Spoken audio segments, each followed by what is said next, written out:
What's good with everybody? Welcome back to another gifted upload. It's currently 4:17 in the morning. Klay Thompson dropped 54 points against the Atlanta Hawks in a double overtime game. There was a Draymond game winner, and there was a Kevon Looney tip-in to seal the victory at the end. Let's talk about it. If you didn't catch the stream last night, I had a 4-hour watch party where I was watching the game live, giving my breakdowns. I had takes about the game, both for the pregame and the halftime, and even the postgame. I watched every bit of this game on this channel. If you go to the live tab, you will see the 4-hour live stream I had watching this game from the pregame, halftime, and postgame. This game was a very intense game. Coming into this game, the Warriors were one game over 500. This was a critical win that they would need. Jonathan Kuminga was not going to play tonight. Still no Steph. Still no Andrew Wiggins. So the number 1 and 2 best players are missing, and a pivotal wing they have used to close out games and they've been winning with at home is also missing. Despite all that, this Warriors team fought. They blow the lead up. They're literally up 20-something points in the first half. And then in the third quarter, they revert back to old habits. They turn the ball over, they take bad shots, and they blow a 23-point lead by giving the Hawks 42 points in the third quarter, where they're making every single shot, and the Warriors are missing pretty much all of their shots.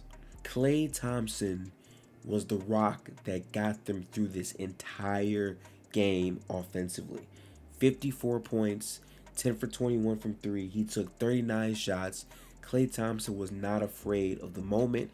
He did exactly what he needed to do, but his shot selection was beautiful throughout the majority of this game. He had great plays where he was cutting off the ball, curling up off of screens, taking quick shots, taking transition threes, and even he created his own shots. When we needed him most, Klay was isolating at the top of the key, creating his own shot to advance us and get us further throughout the games. I was so emphatically happy with his performance. And as a Warriors fan, I do want to provide context. Klay Thompson played 46 minutes tonight. I'm pretty sure that's the highest minute total that he has tracked in a single game since his injuries. And I think mentally for Klay, what this does is affirm that he is able to still reach that ceiling as a player, and his best days of basketball are not behind him. And for someone that went through such a traumatic injury with the Achilles and with the ACL, this is a big confidence booster for him for this season, because he had his downs to start the season, but now he's breaking out and coming back to the Klay Thompson that we know in terms of converting difficult shots and being that spark plug for the Golden State offense. Klay Thompson also masked up Kevon Looney, who, again, all season long I've been saying has been the pulse of what the Warriors do. We're talking about a center that is very reliable, can play switch defense, can rebound, doesn't ask for shots, screens almost every play for Golden State, and does everything they needed him to do while playing every single game in the regular season. You will be hard pressed to find a better center who can fit into the Warriors offense and do everything that is asked of them as the ultimate soldier. And to me, that's what Looney is. I think Looney is definitely the pulse of the team because he doesn't ask for much, and because he works so hard, he does all the dirty work that Golden State needs to eke out wins on nights where shots aren't falling, to eke out wins on nights where your best players are not playing. Kevon is the constant that has stayed for the Warriors, regardless if they're getting blown out by 40 points in New York or blowing leads but still winning games at home. This man had 21 rebounds tonight with the game-winning tip, which was very, very impressive, because again, if we had to go to a third OT, I would have to call off of work, and I can't do that. I have to make money somehow, some way, because these videos are not paid. And if you're watching, like, comment, and subscribe so we can change that reality, because I love hoops. But I just loved what Kevon Looney was able to provide for this team. But without further ado, we do have to get to Jordan Poole.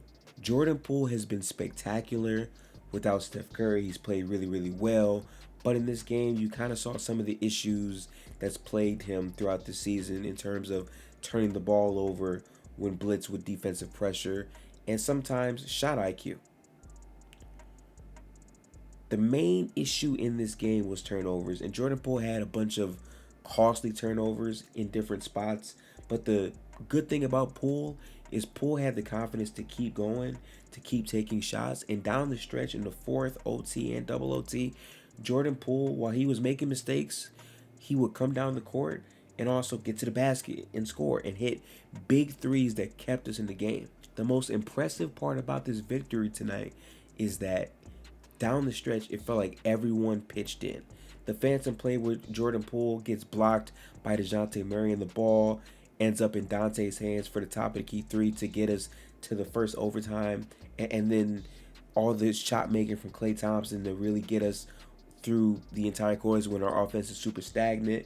The Anthony Lamb rips of John Collins and the effort he made by making big shots and getting to the paint. Like, you saw so many positive things from this Warriors team that if we literally looked at this team 2 weeks ago, you would have thought was dead in the water. I've said this before and I'll say it again. Losing Steph Curry is never a positive thing overall for your team, obviously. But the reality is, because Steph has not been here, the younger players have had the opportunity to go through games like this and catch their wind. And now that they're able to win these games, because the streak in the NBA is very hard, but the fact that they're doing it without, again, their number 1 and 2 best players gives me a lot of hope for when Steph and Wiggins do come back. Because when they do come back, this team is going to be a lot better.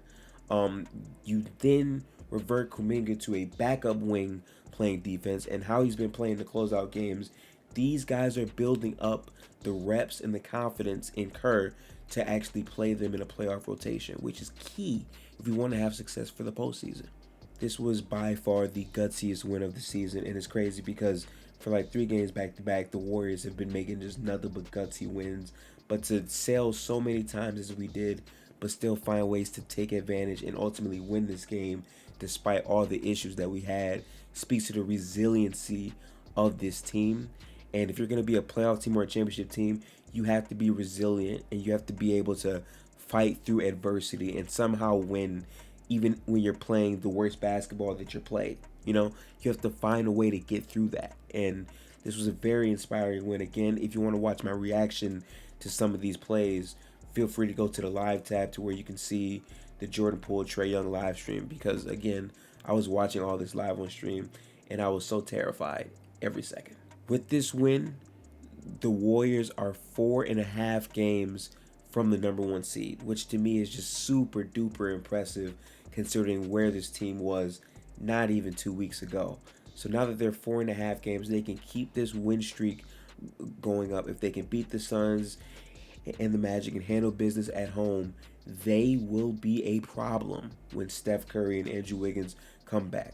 Now, I still personally believe that another move to get another reliable 3-and-D type of wing or connective passer on this team will take this team to a whole other level and give me more confidence in this team going all the way through, of course. But I still think that running off these wins now is a great indicator for what this team really is. Because we've been great at home, we've been bad on the road, but the type of wins we're getting at home, that type of stuff translates to an on-the-road situation. So I'm very happy about this team. I'm very happy for Klay Thompson, and I can't wait to keep on watching basketball. But if you're new to the channel, make sure to like, comment, and subscribe. It's 2023, and we're going to have a lot more content on this channel all year long. My name is Gifted. I'll catch you guys in the next breakdown video. Peace out, people, and remember, appreciate basketball. We out here.